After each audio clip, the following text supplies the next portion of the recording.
Assalamualaikum warahmatullahi wabarakatuh. Selamat malam dan salam sejahtera untuk kita semua. Perkenalkan, kami dari kelompok C dari mata kuliah Capstone Project. Pada kesempatan kali ini, kami akan mempresentasikan hasil proyek akhir kami yang berjudul Implementasi Sistem Informasi Penjualan Berbasis Web. Dan dengan studi kasusnya yaitu Rumah Makan Bakso Istiroso. Next ada susunan anggota dari kelompok kami. Yang pertama ada Saudara Dava Adila, ada Irland Irgi Wibisono, ada Krisdianto, ada Wahid Fatkuris Kakasanun, dan dengan dosen pembimbing kami yaitu Bapak Arif Rahman. Next, adapun table of content dari presentasi kami. Yang pertama ada latar belakang, rumusan masalah, tujuan penelitian, peneliti terdahulu, metode sistem, landasan teori, dan skema sistem. Dan selanjutnya akan disambung oleh rekan saya yaitu Mas Kristianto. Silahkan. Baik, untuk latar belakang perkembangan teknologi informasi ini terdapat transformasi digital untuk mempercepat efisiensi bisnis dan sistem manual berisiko human error dan kurang kompetitif. Lalu untuk potensi solusi, sistem digital dapat meningkatkan akurasi transaksi dan dokumentasi. Untuk contoh kasusnya yaitu Rumah Makan Bakso Istiroso masih menggunakan pencatatan manual. Selanjutnya, untuk rumusan masalah, bagaimana merancang sistem informasi penjualan berbasis web yang dapat menggantikan proses pencatatan manual di Rumah Makan Bakso Istiroso. Lalu, bagaimana sistem dapat membantu mempercepat proses transaksi penjualan harian, dan bagaimana sistem dapat meminimalisir kesalahan pencatatan yang sering terjadi saat proses penjualan manual. Dan yang terakhir, bagaimana sistem informasi ini dapat menyajikan laporan penjualan harian, mingguan, dan bulanan secara otomatis. Selanjutnya, untuk tujuan penelitian ini membangun aplikasi web untuk memanajemen penjualan, untuk mengoptimalkan waktu transaksi dan akurasi data, dan memodernisasi operasional bisnis UMKM kuliner.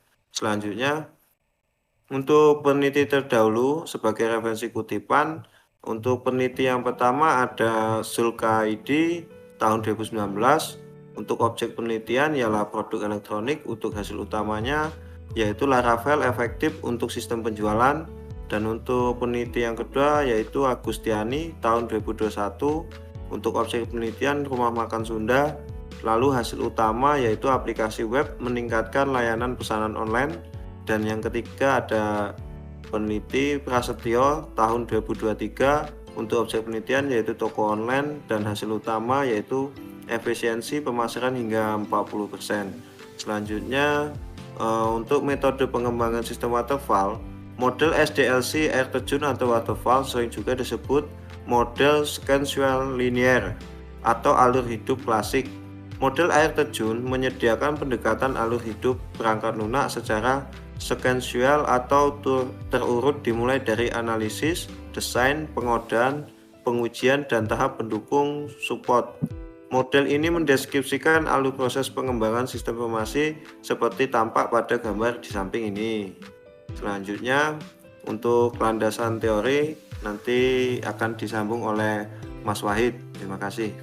Iya, terima kasih. Untuk landasan teori ada sistem informasi penjualan dan komponennya.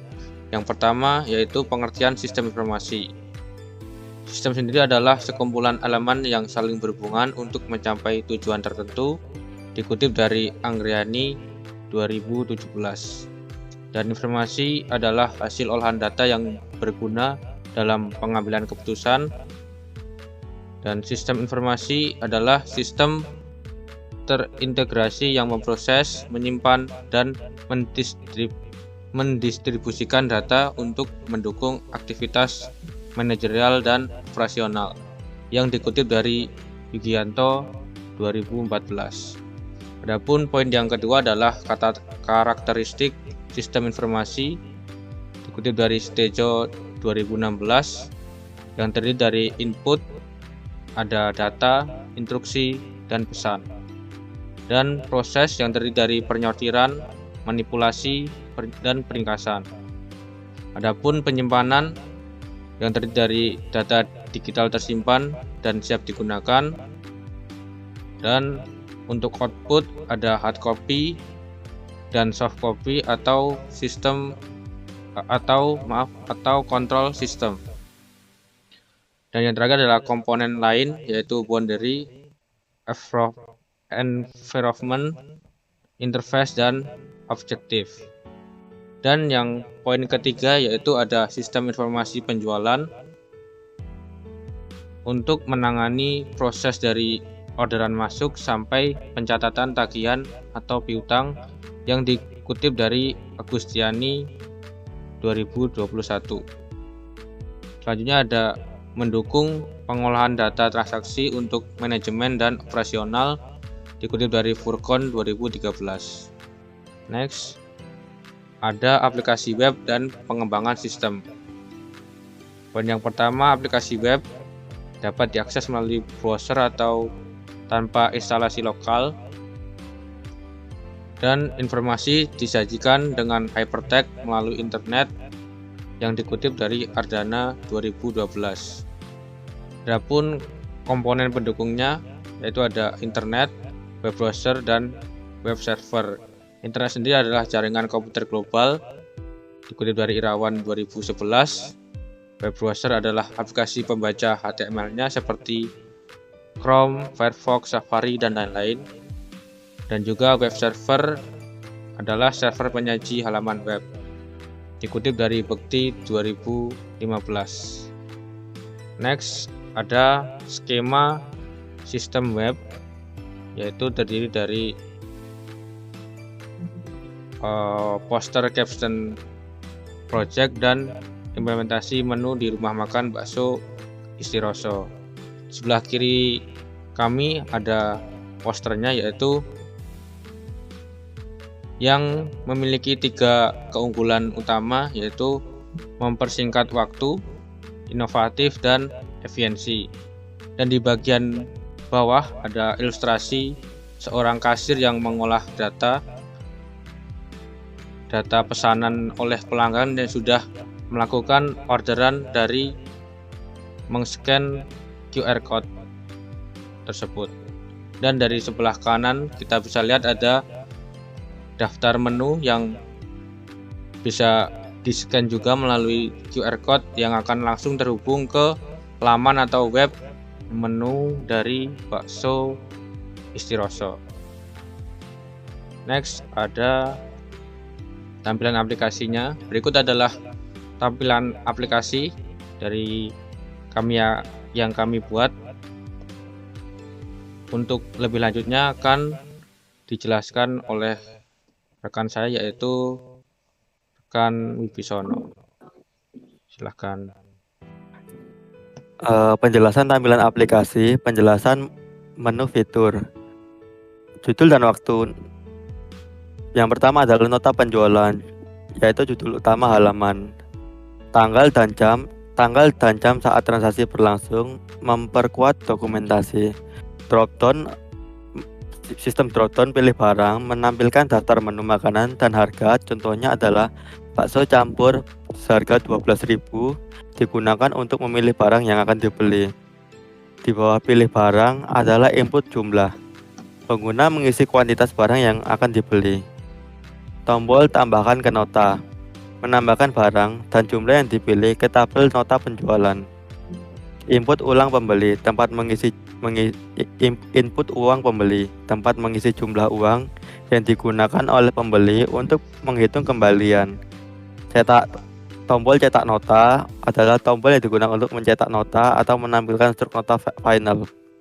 Tombol reset nota adalah tombol yang digunakan untuk menghapus semua isian dan mengatur ulang form ke kondisi awal.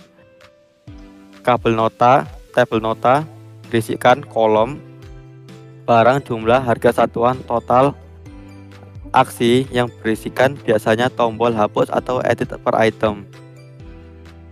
Kemudian tabel nota berisi baris ringkasan, yaitu total bayar, uang pembeli, dan kembalian. Masalah dalam pengembangan. Masalah utama dalam pengembangan kami adalah kami telah mengembangkan sebuah website HTML yang sebelumnya belum dapat diakses melalui barcode dan melalui akses lokal. Namun akses lokal ini memiliki keterbatasan, yakni hanya bisa diakses oleh pengguna yang memiliki file HTML, tidak dapat dibuka dari luar jaringan secara publik. Kami membutuhkan cara agar website tersebut dapat diakses dari mana saja secara online. Tujuan kami menjadikan website tersebut tersedia secara publik tanpa mengeluarkan biaya untuk menyewa hosting berbayar. Solusi yang digunakan adalah menggunakan layanan GitHub Page untuk menghost website secara gratis. Trade-off dari menggunakan GitHub Page ini adalah gratis tapi tetap terbatas. Menggunakan GitHub Page memberikan keuntungan karena layanan ini sepenuhnya gratis. Cukup mudah digunakan terutama untuk website statis. Namun ada beberapa keterbatasan, yakni GitHub Page hanya mendukung website statis seperti HTML, CSS, dan JavaScript. Tidak mendukung backend seperti PHP, Python, atau berbasis data seperti MySQL. Tidak cocok untuk aplikasi web dinamis. Kendala dalam pengembangan. Kendala yang dihadapi adalah secara teknis, file website perlu ditata ulang agar sesuai dengan struktur GitHub Page, khususnya menempatkan file indeks HTML. Semua file pendukung, gambar, CSS, JavaScript harus memiliki patch yang sesuai agar tidak terjadi error saat diakses online. Yang kedua adalah kendala akses. Barcode lama menuju pada localhost yang lama yang tidak bisa diakses secara publik. Harus dilakukan perubahan agar barcode mengarah ke URL yang valid dan dapat diakses secara global. Yang ketiga adalah kendala adaptasi. Belum semua anggota terbiasa menggunakan GitHub atau Git. Dibutuhkan waktu untuk memahami cara kerja repository dan development. Solusi permasalahan yang dilakukan. Solusi yang dilakukan untuk mengatasi masalah tersebut, kami melakukan beberapa langkah: membuat akun dari repository GitHub, mengunggah seluruh file website HTML ke repository, mengatur GitHub Page dengan mengaktifkan menu Page di pengaturan repository, memastikan indeks HTML berada di root folder atau di dalam folder /doc, dapat mendapatkan URL publik dari GitHub Page seperti HTML, username kita, terus nama proyek, membuat barcode baru menggunakan generator QR buat berbasis URL GitHub tersebut yang kita dapatkan tadi. Dengan langkah-langkah ini, website dapat diakses melalui barcode secara online tanpa tergantung jaringan lokal. Kemudian praktek implementasi. Praktek implementasi akan dijelaskan rekan saya, yaitu Mas Dava.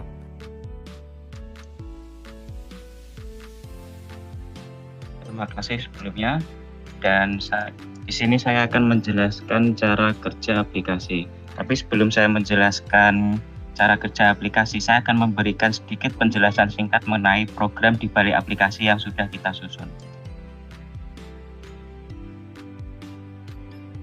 Saya akan mulai sedikit menerangkan dari HTML. Di dalam HTML ini terdapat doctype, yaitu jenis dari kode HTML yang kita buat. Kemudian ada head berisi metadata, judul, dan style. Kemudian ada bagian body. Di dalam body itu ada H1, yaitu judul halaman. Kemudian ada tanggal transaksi, jam transaksi. Kemudian ada label untuk barang, yaitu menu. Bisa dilihat ini menu, ada bakso campur sampai es jeruk. Kemudian ada jumlah item. Kemudian ada label untuk tambah item, ada uang pembeli, dan kemudian ada label untuk riset nota. Dan saya akan menjelaskan untuk kode CSS, yaitu untuk kode stylingnya. CSS ini berfungsi agar kita dapat mengubah tampilan aplikasi seperti teks dan judul agar lebih rapi. tombol-tombol seperti input, select, dan button dengan tampilan yang lebih bersih. Dan di sini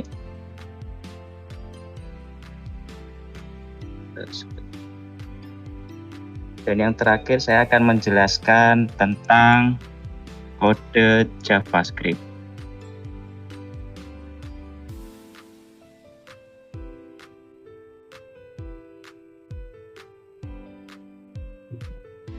Di kode JavaScript ini kita ada beberapa kode, yaitu seperti format rupiah, mengubah angka-angka yang diinput menjadi format rupiah secara otomatis. Ada fitur tambah item untuk menambahkan barang ke tabel, kemudian hitung total, terus hapus baris untuk menghapus item dari tabel, kemudian format input uang untuk dan menghitung kembalian saat diketik, kemudian hitung kembalian. Terus kemudian ada fitur reset nota untuk mengembalikan settingan nota seperti semula, dan kemudian ada tampilkan tanggal dan menampilkan jam.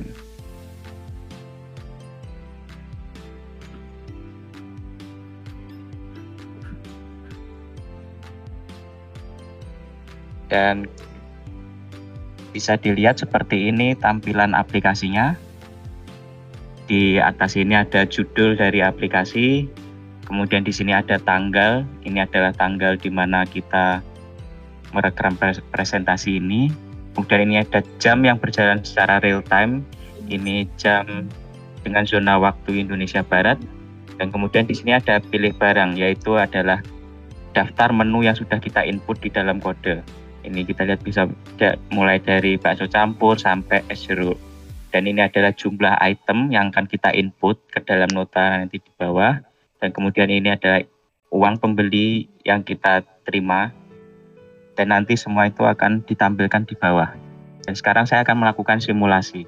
Kita coba simulasi dari ini. Kita misalkan bakso jumbo, kita input 1. Nah, seperti dilihat tampilan bawah ini bakso jumbo, jumlahnya 1, harga satuan 16.000. Dan di sini ada aksi tambahan, yaitu menghapus item. Apabila kita melakukan salah input, kita bisa menghapus menu dari list nota di bawah seperti ini. Nah, kemudian saya ulangi lagi, ini bakso jumbo 1, kemudian kita buat mie ayam, misalnya mie ayam kita buat 3. Kemudian kita input lagi es teh 2 dan es jeruk 1. Ya, seperti kita lihat masing-masing ayam 3 9.000, harga 27.000, es teh 2 12.000 24.000, kemudian es jeruk 1 12.000. Total bayar 79.000. Misalkan kita input uang pembeli 100.000. Nah, seperti kita lihat total bayar 79.000, uang pembeli 100.000, kembalian itu uang pembeli dikurangi total bayar jadi 21.000. Dan kita juga bisa mencetak notanya. Kita cetak nota. Nah, seperti tampilan ini. Kita sesuaikan dengan kertas nota yang kecil itu ya, kita sesuaikan. Dan kita juga bisa menyimpan file nota ini sebagai PDF untuk arsip penjualan. Nah, setelah kita selesai dengan transaksi ini dan kita ingin pergi ke transaksi berikutnya, kita bisa menekan reset nota dan akan mengembalikan tampilan nota seperti semula. Kurang lebih seperti itu presentasi dari kami kelompok C. Kurang lebihnya mohon maaf apabila ada kesalahan. Terima kasih, sekian. Assalamualaikum warahmatullahi wabarakatuh.